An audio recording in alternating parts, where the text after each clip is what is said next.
Most people walk through life with a quiet assumption they rarely question. I don't really have power. They say it in different ways. That's just how things are. I can't change people. This is the hand I was dealt. On the surface, it sounds mature, realistic, even wise. But underneath it sits something far more dangerous: learned powerlessness. This illusion is one of the deepest psychological traps a human being can fall into. When you believe your inner state is controlled by circumstances, by other people's behavior, by luck, by timing, you slowly give up responsibility for the only domain that actually determines your quality of life. You start outsourcing your peace. And once peace is outsourced, it becomes unstable by definition. Epictetus built the foundation of Stoicism on a single, uncomfortable distinction. Some things are within your control, and some things are not. He didn't offer this as a comforting idea, he offered it as a confrontation. Because the moment you confuse these two categories, your life turns into a permanent negotiation with reality, and reality never negotiates back. Most frustration comes from trying to command what does not belong to you. You try to control how others see you. You try to control outcomes before they happen. You try to control fairness, recognition, timing, approval. And every failure feels personal, even though it was never in your hands to begin with. That's how exhaustion builds. Not from effort, but from misdirected effort. Real power begins the moment you reclaim ownership of what is yours: your opinions, your judgments, your responses, your actions, your willingness to endure discomfort without collapsing into reaction. These are not small things. They are the core levers of human experience, and yet most people abandon them because it feels easier to blame circumstances than to discipline perception. The illusion of powerlessness feels safe because it removes responsibility. If life controls you, then your anger is justified. Your bitterness is understandable. Your stagnation is excusable. But safety here is an illusion, because the price of avoiding responsibility is surrendering agency. And without agency, happiness becomes accidental at best. Stoicism does not promise control over life. It promises something far more radical: control over your relationship with life. That distinction is everything. Two people can live in identical conditions, same pressure, same loss, same uncertainty, and one becomes hardened, clear, and grounded, while the other becomes anxious, reactive, and resentful. The difference is not circumstance, it's authority. When you reclaim authority over your inner domain, something subtle shifts. You stop asking, "Why is this happening to me?" and start asking, "What is required of me now?" That question moves you from victimhood to command, from complaint to strategy, from emotional chaos to deliberate action. This is why the Stoics never began with external success. They began with inner rule.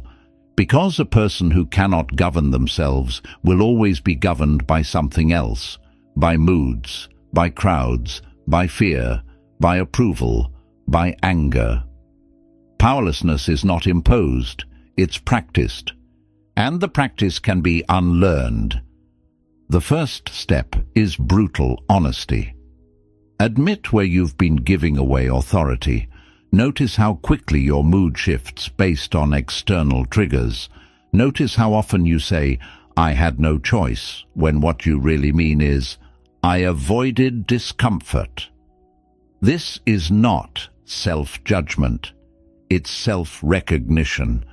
And recognition is the doorway to control. The illusion of powerlessness collapses the moment you see that even when you cannot change events, you still choose your stance toward them. And that stance, quiet, disciplined, intentional, is the beginning of a very different kind of strength.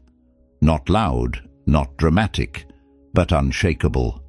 Most people believe suffering comes from what happens to them, from the event, the loss, the insult, the failure. But this is one of the most convincing lies the mind tells itself, because it feels obvious. Something bad happens, you feel bad. Case closed. Except it isn't. The second principle cuts much deeper than that. Events themselves are neutral. They arrive without emotion attached. What creates suffering is the interpretation you layer on top of them. This idea is uncomfortable because it removes a familiar enemy. If the event is the villain, then you're the victim. But if interpretation is the source of suffering, then the battlefield moves inward, and suddenly you're involved. Marcus Aurelius returned to this idea obsessively, not because it was easy, but because even as an emperor, he struggled with it. He reminded himself that things don't disturb us, our judgments about things do. That line isn't poetic, it's diagnostic. It identifies the mechanism of pain. Something happens. Then a thought appears, and that thought quietly decides the emotional outcome. Most people never separate those steps. They experience them as one fused experience, which makes suffering feel automatic and unavoidable. But the moment you see the separation, something changes. You realize that between stimulus and suffering, there is interpretation. And interpretation is not fate. It's habit. This is why Nietzsche's insight matters here. There are no facts, only interpretations. He wasn't denying reality. He was pointing out that meaning is always assigned. Two people can experience the same event and come away with opposite conclusions. One sees insult, another sees indifference. One sees failure, another sees information. The difference isn't intelligence, it's perspective. And whoever controls perception controls emotional reality. This is where most people unknowingly surrender power. They let their first interpretation run unchecked. This shouldn't have happened. They disrespected me. This proves I'm behind. These thoughts don't announce themselves as opinions. They present themselves as truth, and because they feel true, they bypass scrutiny. But notice something important. These interpretations always add a layer of drama that the raw facts don't contain. The event simply occurred. The story gives it teeth. Stoicism doesn't ask you to be positive. It asks you to be precise, to strip the event down to what actually happened, without the commentary, without the moral verdict, without the identity claim. This happened. Not, this happened to me. Not, this means something about who I am. Not, this should not exist. Precision is calming. Exaggeration is exhausting. Most emotional suffering comes from mental language like always, never, ruined, unacceptable, unbearable. These words inflate the situation and compress your sense of options. When you question the language, you weaken the emotion, not by force, but by clarity. This principle doesn't make you passive. It makes you accurate. You still respond. You still act.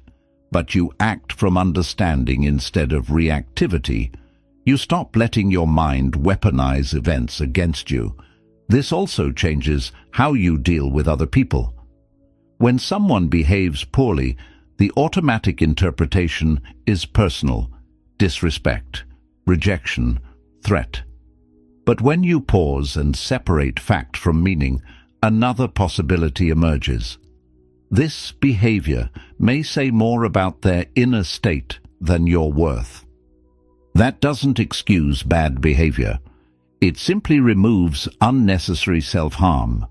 You can hold boundaries without poisoning yourself emotionally.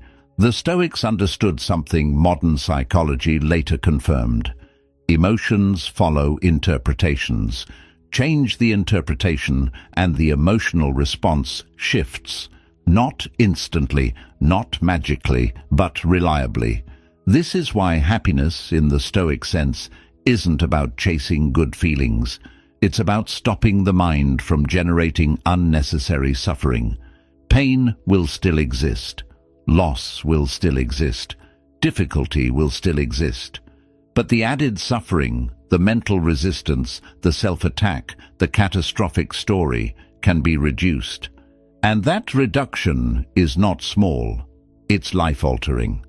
Once you see that interpretation is optional, you stop being a hostage to every thought that appears. You begin to ask, quietly and powerfully, is this the only way to see this? And often the answer is no. That question alone restores a sense of space, and in that space, choice returns. When interpretation loosens its grip, emotional life becomes steadier, not numb, not cold, just grounded. You feel without drowning. You respond without spiraling. You suffer when necessary, but you don't multiply suffering through unchecked meaning.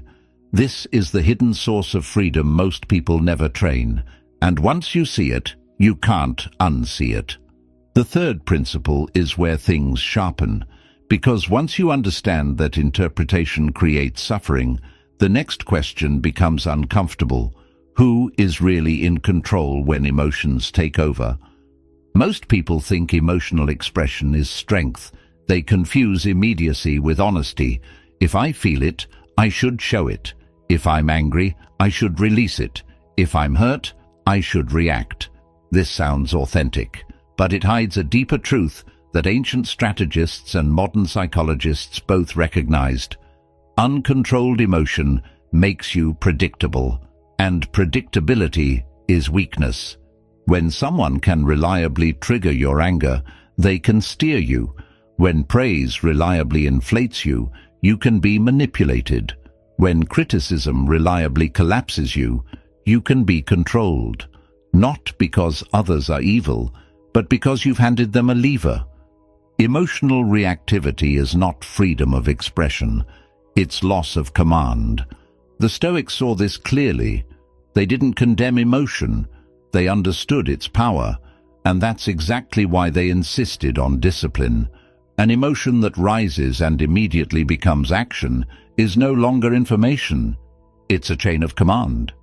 You feel, therefore you obey. This is how people get pulled into arguments they didn't need to have, how they say things they later regret, how they sabotage opportunities by reacting to tone instead of substance. The reaction feels justified in the moment, but afterward something feels off, smaller, less clean. That feeling is self-betrayal. A reactive person is easy to read, easy to provoke, easy to distract. Their nervous system is visible on the surface. Push here, they explode. Pull there, they seek approval. Withdraw attention, they panic. That visibility makes them manipulable, not just by others, but by circumstances. The Stoic move is not suppression. Suppression is brittle. What Stoicism teaches is delay, the pause, the gap between impulse and response. In that gap lives your dignity. When you pause, you reclaim authorship. You tell your nervous system, I see you, but you don't decide. Even a single breath changes the internal hierarchy. The emotion is still present, but it no longer outranks judgment. This is why emotional restraint is not weakness. It's strategic strength. You are not denying what you feel. You are choosing when and how it becomes visible. And timing is power. Most damage in life doesn't come from what you feel. It comes from what you do in the first 5 seconds after feeling it. The Stoics trained themselves to soften facial reactions, slow speech, and delay response. Not to look calm, but to be calm enough to think. When the mind is flooded, intelligence goes offline. Words become weapons or confessions instead of tools. This principle changes relationships immediately. When you stop reacting on cue, dynamics shift. People who rely on emotional hooks lose leverage. Conversations slow down. Tension dissipates instead of escalating. You're no longer dancing to someone else's rhythm. It also changes how you see yourself. Each time you feel an impulse and don't immediately act on it, you reinforce an internal message. I am not my reactions. That message builds trust, self-trust. And self-trust is stabilizing in a way no external validation ever is. You start to feel less hijacked by the day, less drained by interactions, less regret at night. Not because life stopped pressing, but because you stopped flinching automatically. This discipline doesn't arrive all at once. It's built in small moments. You practice it when it doesn't matter, so it's there when it does. You pause before replying to a message. You let the urge to correct pass. You notice irritation without feeding it.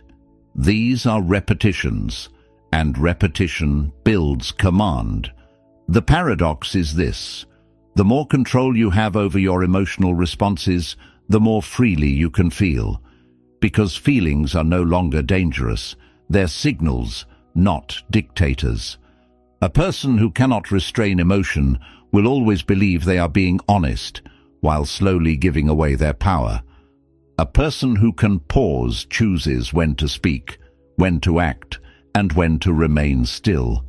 And that choice, quiet, disciplined, internal, is what separates someone who reacts to life from someone who directs themselves within it. The fourth principle moves beneath behavior and reaction into something far more dangerous when left untouched: the unconscious.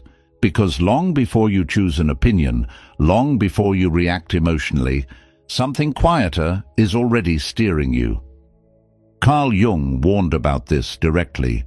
What remains unconscious does not disappear. It directs your life, and you call it fate. Most people think they are making rational choices. In reality, many of their opinions, reactions, and decisions are being shaped by forces they've never examined.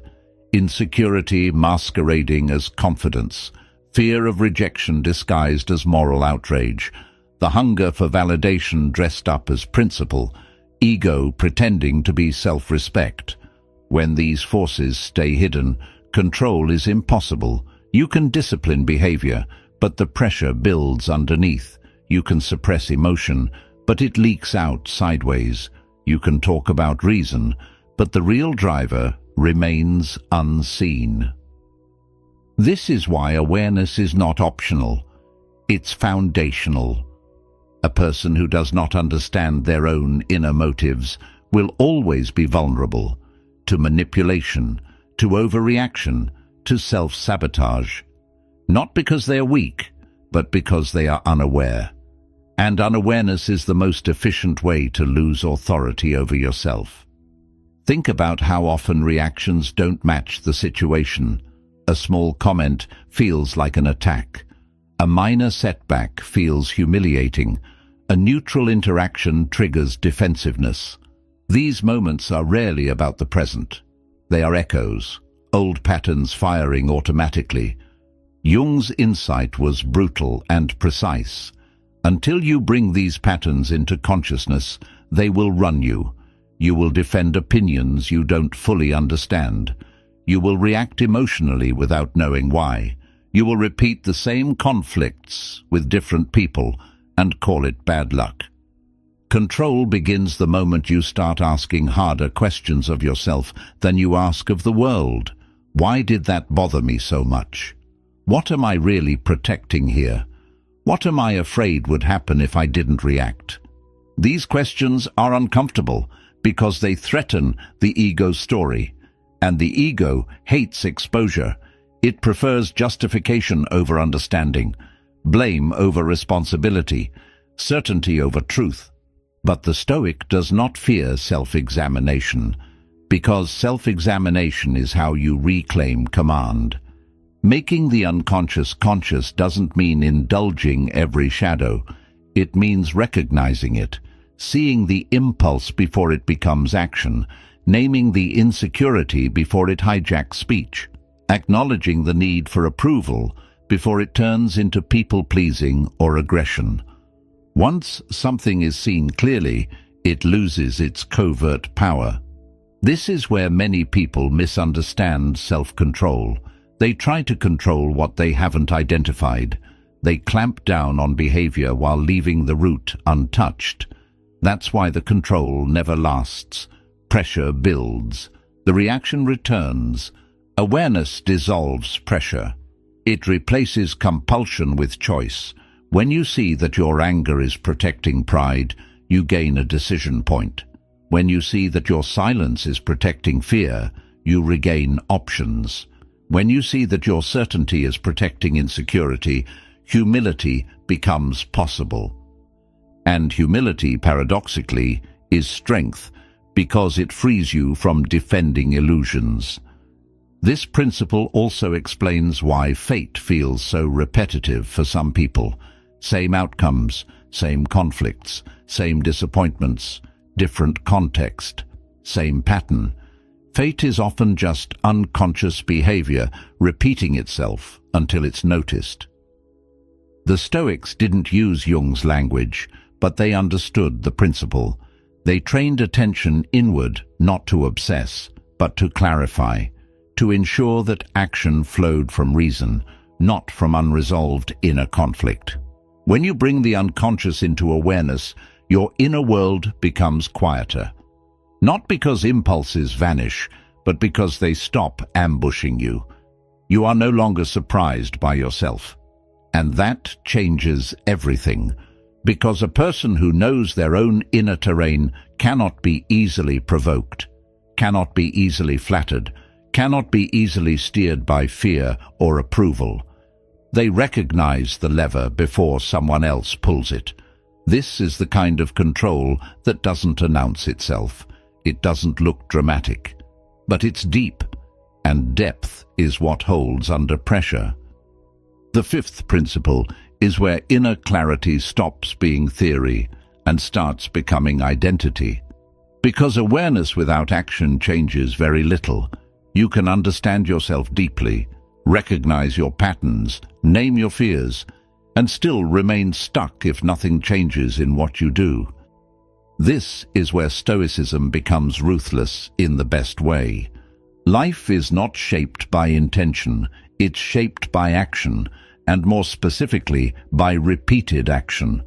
What you do when it's uncomfortable, what you do when no one is watching, what you do when motivation is absent and excuses are plentiful. That is what forms character. Marcus Aurelius was clear about this. He had no patience for endless discussion about virtue. He wrote to himself, almost impatiently, "Stop talking about what a good person is. Be one. Not tomorrow. Not when you feel ready. Now. In the next choice." Most people wait. They wait to feel confident. They wait to feel inspired. They wait to feel like themselves. And while they wait, nothing changes. Because motivation is unstable, feelings fluctuate, circumstances interfere. If action depends on internal comfort, action becomes rare. Waiting for motivation is not patience, it's weakness disguised as reflection. The Stoic flips the order. Action comes first, feeling follows, identity forms last. You don't act because you feel disciplined. You feel disciplined because you act. You don't act because you feel confident. Confidence appears after repeated proof. You don't wait until fear disappears. You move while fear is present, and teach your nervous system that fear is not a veto. This principle is uncomfortable because it removes a favorite excuse. I'm not ready yet. Ready is not a state you enter. It's a result you earn. Every action is a vote for the kind of person you are becoming, not the person you claim to be, not the person you intend to be, the person your habits are building in silence. This is why Stoicism emphasizes duty over mood. Mood asks, how do I feel right now? Duty asks, what is required of me? That question cuts through emotional noise. It restores direction when clarity is fading. Action also clarifies values. Many people think they know what they value, until those values demand sacrifice. When action costs comfort, the truth surfaces. Stoic action is not about perfection. It's about alignment, acting in a way you can respect later. There's also a psychological effect here that most people underestimate. Decisive action reduces anxiety, not because the outcome is guaranteed, but because indecision is mentally corrosive. The mind suffers more in hesitation than in effort. Action closes loops. It creates momentum. It restores a sense of agency. This is why disciplined action builds identity faster than self-analysis ever could. Each time you do the difficult thing instead of the convenient one, you reinforce an internal message. I am someone who can be trusted under pressure. And that trust compounds. This principle also exposes a harsh truth. Many people don't lack knowledge. They lack execution. They know what they should do. They just don't do it consistently. Stoicism doesn't shame this. It confronts it. Because honesty is the first step toward authority. Action doesn't need to be dramatic. In fact, dramatic action often fails. Stoic action is quiet, repeatable, and boring enough to last. Show up. Do the work properly. Speak when necessary. Leave when required. Keep promises. End what you said you'd end. Begin what you said you'd begin. Identity is not formed in moments of inspiration. It's formed in moments of resistance. And once action becomes your anchor, something changes in how you experience life. You stop feeling like a passenger. You stop negotiating endlessly with yourself. You move forward, even imperfectly, and the world responds differently to someone who moves with clarity. This is where inner control becomes visible, not in words, not in opinions, but in behavior that remains steady even when conditions are not. The sixth principle deepens everything that came before it, because this is where action stops being occasional effort and becomes authority. Self-discipline in Stoic terms is not about restriction or denial. It is about sovereignty, about who gives orders inside you and who obeys them. Most people think discipline is something imposed from the outside. Rules, pressure, schedules, consequences.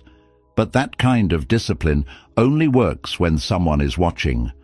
Remove the observer, and behavior collapses. The Stoics were after something far stronger: inner command. Nietzsche captured this brutally when he warned that the one who cannot command himself will be commanded by others. Not always by people, but by cravings, moods, fear, comfort, and approval. If you don't issue orders internally, impulses will, and impulses are terrible leaders. They think short-term. They avoid discomfort. They trade long-term strength for immediate relief. This is how people slowly lose authority over their own lives, not through dramatic failure, but through small daily surrenders, skipping what's hard, delaying what matters, choosing ease over alignment again and again, until ease becomes the default ruler. Discipline reverses that hierarchy. When you practice self-discipline, you are teaching your nervous system a new truth. Feeling is not command. Desire is not law. Discomfort is not danger. You don't wait to feel ready. You decide, and then you act in accordance with that decision. This is deeply stabilizing psychologically. A disciplined person is predictable to themselves. They know how they will respond under pressure because they've trained it. That predictability creates calm. Anxiety thrives in uncertainty, especially uncertainty about your own behavior. Discipline removes that uncertainty. And here's the part most people miss. Discipline is not harsh, it's clarifying. When you remove endless choice, mental noise decreases. You stop negotiating with yourself all day. The question, should I, is replaced with, this is what I do. That simplicity is freeing. Self-discipline also restores respect, self-respect first. Every time you keep a promise to yourself, something quiet but powerful happens. You reinforce an internal bond. You become someone you can rely on, and once you trust yourself, you stop desperately seeking structure from the outside. This is why discipline feels like authority, not because you dominate others, but because you are no longer at the mercy of internal chaos. You can endure boredom without escaping. You can tolerate discomfort without collapsing. You can delay gratification without resentment. These are not small capacities. They are the foundation of freedom. The Stoics understood that discipline protects you from manipulation. A person who cannot say no to themselves cannot say no to anyone else. A person who cannot tolerate discomfort will always choose the path of least resistance, even when it costs them their integrity. Discipline makes you harder to steer, harder to pressure, harder to rush, because you are not driven by urgency, you are driven by principle. This doesn't mean rigidity. True discipline is flexible in method, not in standard. You adjust tactics, you adapt strategies, but you do not abandon your core commitments when they become inconvenient. And over time, discipline stops feeling like effort. It becomes identity. You don't force yourself anymore. You simply act in accordance with who you've trained yourself to be. That is sovereignty. Not loud, not controlling, but unmistakable. When you command yourself, the world loses leverage over you. Comfort stops bribing you. Fear stops steering you. Approval stops negotiating your behavior. And that inner command is what prepares you for the deepest layer of control, the one no external force can touch. The seventh principle moves to the deepest layer of all, the will. This is the final fortress, the last territory that cannot be invaded unless you open the gates yourself. Everything before this point prepares you for it. Control of opinion sharpens perception. Control of action builds discipline. But the will determines who you are when those two are tested under pressure, when effort fails, when outcomes collapse, when loss arrives anyway. The will is not motivation. Motivation is emotional. It rises and falls. The will is your inner stance toward reality itself. It answers one question: given what is happening, who do I choose to be right now? This is where Viktor Frankl's insight cuts through all philosophy. He observed that even when everything external is taken, freedom, comfort, dignity, one thing remains: the ability to choose one's attitude. That choice is not poetic. It is existential. It decides whether suffering crushes you or refines you. The Stoics understood this long before modern psychology. They knew that external loss does not equal internal defeat unless you consent to it. Events can break your body. They can strip your status. They can erase what you worked for.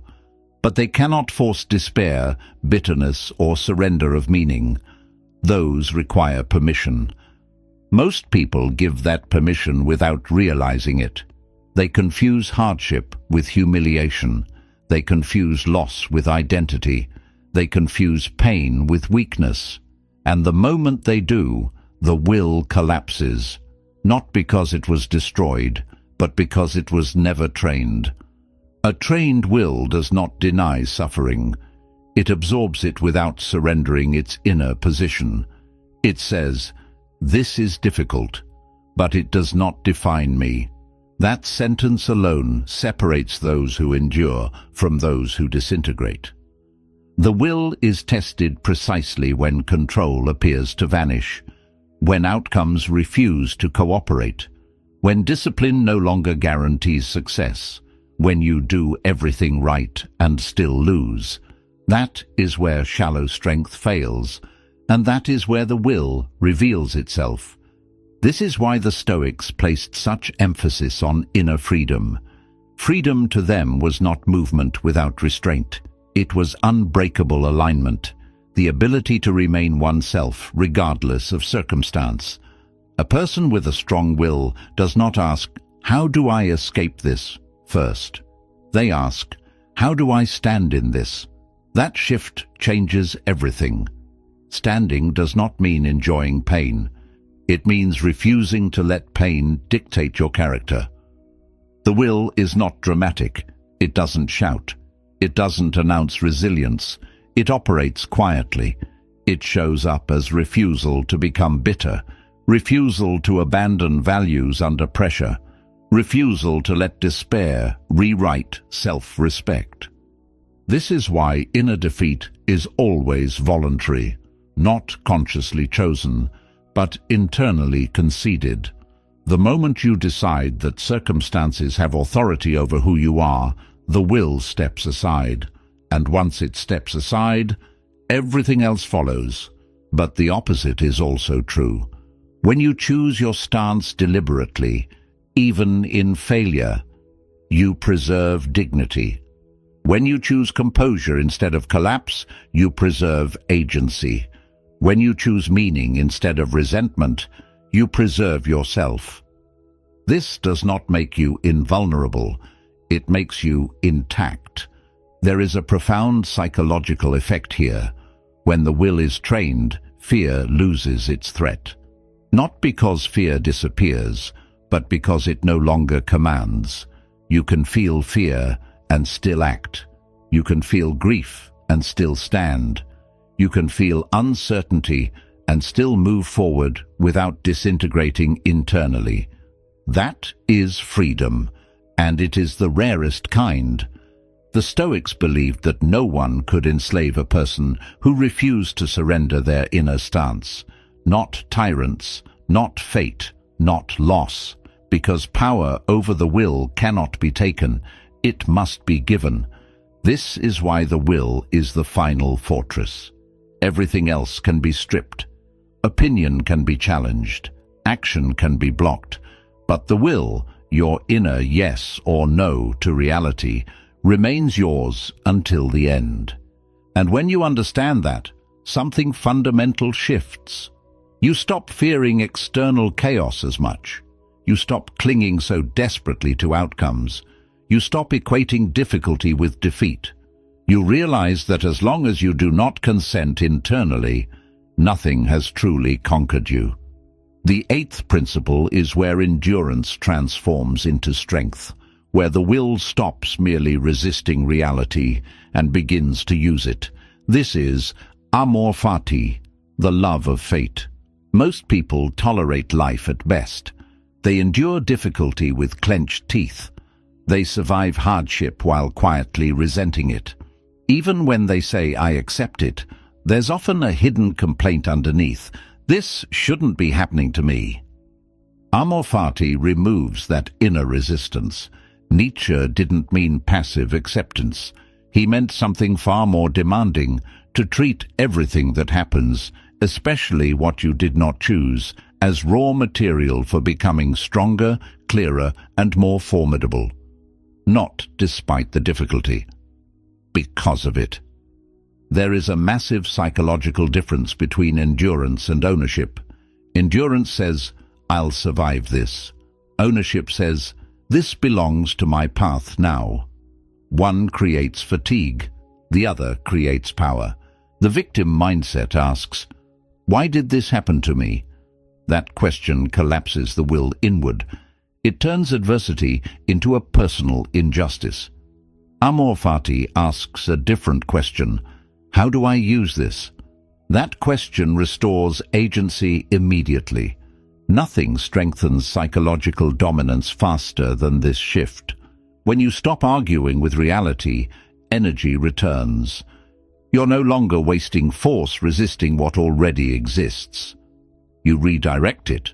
You adapt. You extract value. Difficulty stops being an interruption and becomes training. This is where many people misunderstand strength. They think strength is avoiding hardship, but avoidance creates fragility. Strength is learning how to metabolize difficulty without poisoning yourself. Amor fati trains exactly that.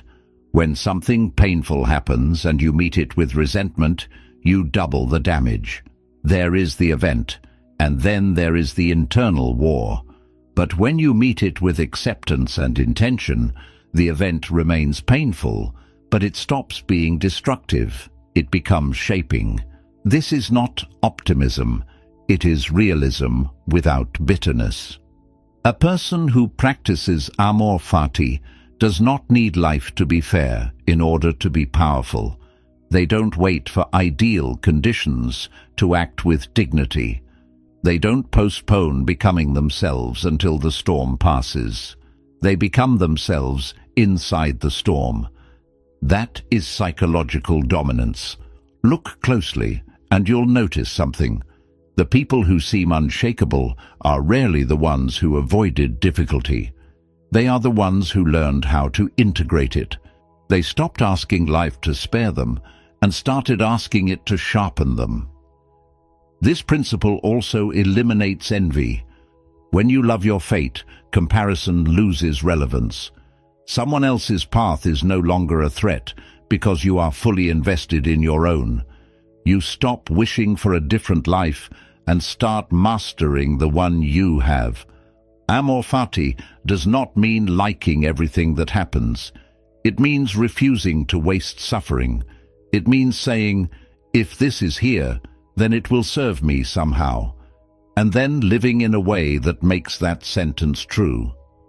Over time, this creates a terrifying kind of calm, not softness, confidence, because once you've stopped fearing difficulty, manipulation loses power, threats lose leverage, chaos loses its voice. You are no longer bracing against life. You are moving with it, deliberately. This is where the will matures. It stops defending itself and starts commanding circumstances from the inside. Not by control, but by transformation. The ninth principle is where control becomes dangerous if misunderstood, and formidable if mastered. This is the shadow. Most people believe control means eliminating darkness, aggression, ambition, anger, desire for dominance, the urge to win, to assert, to protect territory. They try to be good by denying these forces exist inside them. But denial doesn't neutralize power. It drives it underground. Carl Jung warned that whatever you refuse to acknowledge in yourself does not disappear. It waits, and when it acts without your awareness, it does so blindly. That is how people explode, sabotage themselves, or become cruel without understanding how they got there. A denied shadow doesn't make you virtuous. It makes you unstable. The Stoic does not pretend to be harmless. They aim to be controlled. There is a critical difference. A harmless person is weak by default. A controlled person is powerful by choice. Inside every human being exists aggression, not evil, but force. The force to defend boundaries, the force to say no, the force to endure pressure, the force to act decisively when hesitation would destroy opportunity. When this force is denied, it leaks out as passive aggression, resentment, self-sabotage, or moral superiority. When it is integrated, it becomes resolve. This is what Jung meant by integration, not indulgence, direction. You do not become dangerous by suppressing the shadow. You become dangerous by knowing it. and choosing how it is expressed. The person who has never confronted their capacity for anger is the person most likely to be consumed by it. The person who knows it intimately can keep it sheathed. True control requires honesty about your darker impulses, the desire to dominate a conversation, the urge to humiliate when disrespected, the satisfaction of being superior, the temptation to retaliate. These impulses are not moral failures. They are signals of power without guidance, and power without guidance is chaos. The Stoics understood this implicitly. They did not aim to become meek.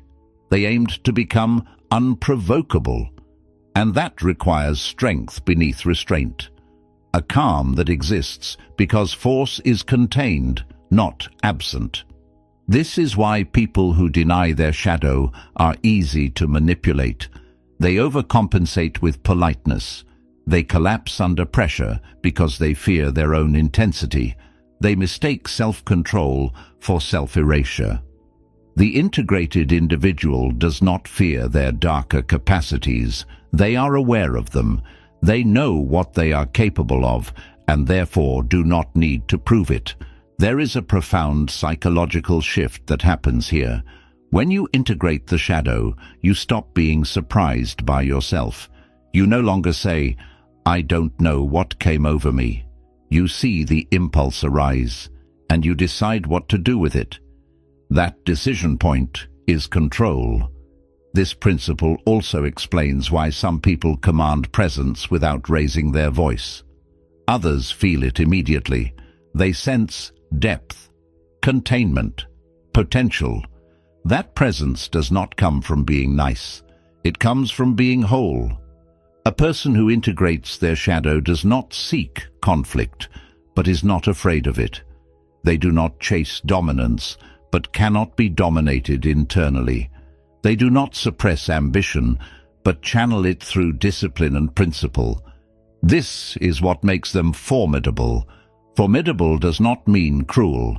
It means grounded in reality, capable of force and restraint, clear about limits, unconfused about identity. The shadow integrated becomes fuel instead of sabotage. Anger becomes clarity. Aggression becomes protection. Ambition becomes focus. Desire becomes drive. None of these rule you, but all of them serve you. This is the difference between someone who acts calm and someone who is calm. One is suppressing fire, the other has learned how to use it. When you integrate the shadow, inner conflict decreases. You stop fighting parts of yourself. And when that internal war ends, energy returns. Energy that can be used to build, to endure, to lead, to choose. This is not comfortable work. It requires radical self-honesty. But without it, control is always partial. With it, control becomes complete. The 10th principle is where everything begins to settle, where tension drops, not because life becomes predictable, but because your focus becomes disciplined. This is strategic focus, and it's the quiet end of anxiety. Most anxiety does not come from danger. It comes from misallocated control, from trying to manage outcomes, reputations, future guarantees, and other people's reactions, all at once. The mind stretches itself across too many fronts, and eventually it fractures. You feel busy, alert, worried, and exhausted without actually being effective. The Stoics diagnosed this clearly. Anxiety is not a sign that you care too much. It's a sign that you are trying to control what was never yours. Epictetus returned again and again to this principle because it is surgical. Master what is yours. Release what is not. Everything else is noise. When attention is scattered across imagined futures and uncontrollable variables, the nervous system stays in a permanent state of readiness, not action, readiness, waiting for threats that may never arrive. Rehearsing disasters that have not happened. trying to ensure against uncertainty itself. And that is impossible. Strategic focus collapses that mental sprawl. You stop asking, "What if everything goes wrong?" and start asking, "What is mine to handle right now?" That question is grounding. It pulls you out of abstraction and back into agency. You move from prediction to presence. Most people don't realize how much anxiety is self-generated through attention. The mind keeps revisiting things it cannot act on. Opinions, outcomes, timing, recognition. Each revisit costs energy and returns nothing. Strategic focus cuts that loop. You decide deliberately what deserves your attention, your effort, your preparation, your conduct, your next step, and you withdraw attention from everything else, not in denial, but in discipline. This is not avoidance, it is prioritization. When attention becomes disciplined, calm follows naturally, not because problems disappear, but because your mind is no longer dragging problems from every possible future into the present moment. You deal with what is real, not what is imagined. This principle also restores effectiveness. Anxiety creates the illusion of productivity while actually reducing it. Strategic focus simplifies decisions. You stop micromanaging the uncontrollable and start executing what is actionable. Progress becomes visible again. There is also a social dimension here. When you stop trying to manage how you are perceived, interactions lose tension. You speak more clearly. You listen without agenda. You don't overcorrect. You don't perform. People sense that steadiness. It disarms manipulation because there's nothing to grab onto. Calm, in this sense, is not a mood.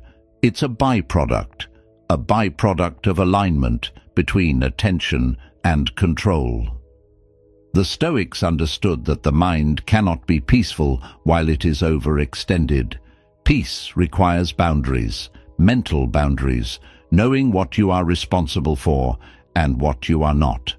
Once you internalize this, anxiety changes shape.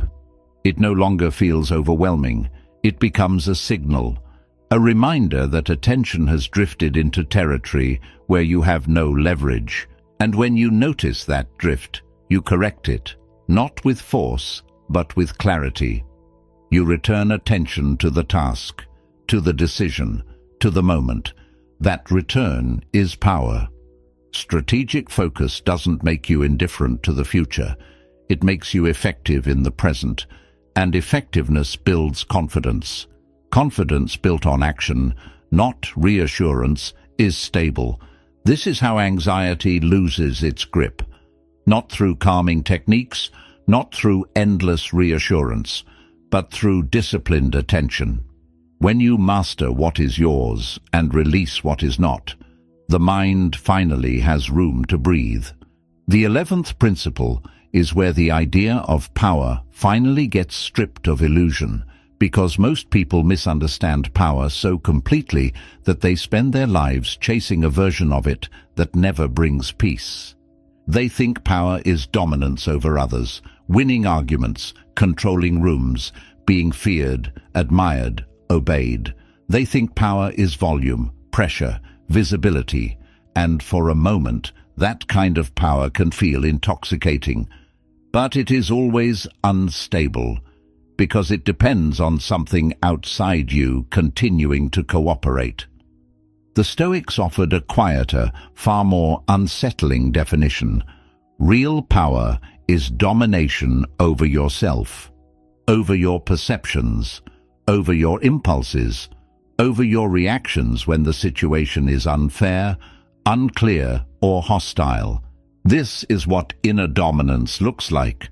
A person with inner dominance does not need to raise their voice to be heard. They don't need to rush to prove themselves. They don't need to win every exchange to feel intact. Their strength is not performative, it's structural. You can feel it in how they move through pressure. When things go wrong, they don't fragment. When provoked, they don't rush. When ignored, they don't panic. When praised, they don't inflate. That consistency is deeply unsettling to manipulators, because manipulation requires predictable reactions, and this person offers none. Most people are easy to steer because their buttons are visible: ego, fear, validation, urgency. Touch one, and the reaction arrives right on schedule. Inner dominance removes those levers, not by pretending they don't exist, but by refusing to let them command behavior. This is why calm is not weakness. Calm is what remains when nothing inside you is scrambling for control. Inner dominance means you can feel anger without becoming violent, desire without becoming desperate, fear without becoming avoidant, pride without becoming fragile. You experience the full human range, but you choose the expression. That choice is power. This principle also changes how you experience respect. You stop demanding it. You stop chasing it. You stop adjusting yourself to earn it. And paradoxically, that's when it appears. Because respect is rarely given to those who seek it. It's given to those who don't need it to remain stable. The Stoics understood that a person who cannot be internally shaken cannot be externally ruled. Threats lose force, praise loses leverage, chaos loses its voice, not because the person is detached, but because they are anchored. Inner dominance also brings clarity in moments where others collapse. When pressure rises, most people either react emotionally or freeze. The person with inner dominance slows down. They see more. They choose cleaner actions. They don't confuse urgency with importance. This makes them effective. And effectiveness, when paired with restraint, reads as authority. Not the authority of fear, but the authority of composure. There is a deep relief that comes with this form of power. You stop managing your image. You stop defending your ego. You stop living as if every moment is a test you must pass. You act from principle, not from pressure. And when mistakes happen, and they will, you correct them without self-destruction.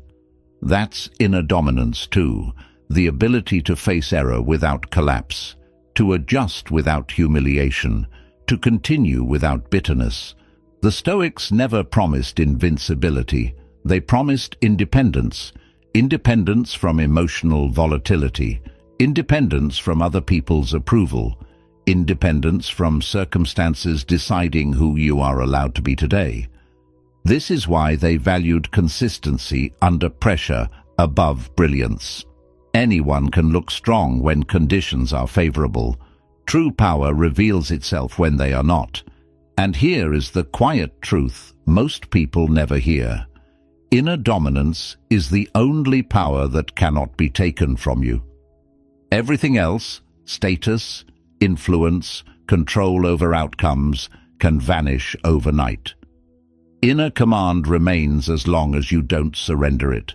When you dominate your perceptions, impulses, and responses, the world loses its ability to easily disturb you, not because you are indifferent, but because you are sovereign. And sovereignty, once established, does not need to be announced. This is the final confrontation, not with the world, with yourself. Because after everything we've walked through, control of opinion, discipline of action, strength of will, what remains is not theory, it's accountability. And accountability always comes down to questions you cannot outsource. So let's slow this down. When something happens, something unexpected, unfair, or uncomfortable, the first thing that moves inside you is interpretation. A story forms, an explanation, a judgment. And here is the first question that decides everything. Who controls your interpretations? Is it habit, past wounds, the tone of other people, the mood you woke up in? Or do you pause long enough to decide what this actually means and what it doesn't? Because if your interpretations are automatic, your emotions will be automatic. And if your emotions are automatic, your actions will follow without permission. Control begins here or nowhere. The second question cuts deeper. Who commands your actions? Is it discomfort, fear of conflict, the need to be liked, the urge to avoid effort, or do you act from principle even when it costs comfort? Every day answers this question for you, not with words, with behavior, with what you do when no one is watching, with what you avoid, with what you delay, with what you tolerate longer than you should. Action reveals command. And then there is the final question, the one most people never ask themselves honestly. What breaks your will? Is it loss, failure, rejection, uncertainty? At what point do you collapse internally, even if you look fine on the outside? Because this is the final frontier, the moment when opinion has failed you, when action didn't guarantee success, when discipline didn't prevent pain. The will is what remains, and the will is only defeated when you consent to defeat. This is the triad the Stoics understood with ruthless clarity. Control your opinion, control your actions, control your will. Not to dominate the world, but to prevent the world from dominating you. External chaos will always exist. People will misunderstand you. Plans will collapse. Outcomes will betray effort. That was never the problem. The problem was allowing those things to decide who you become.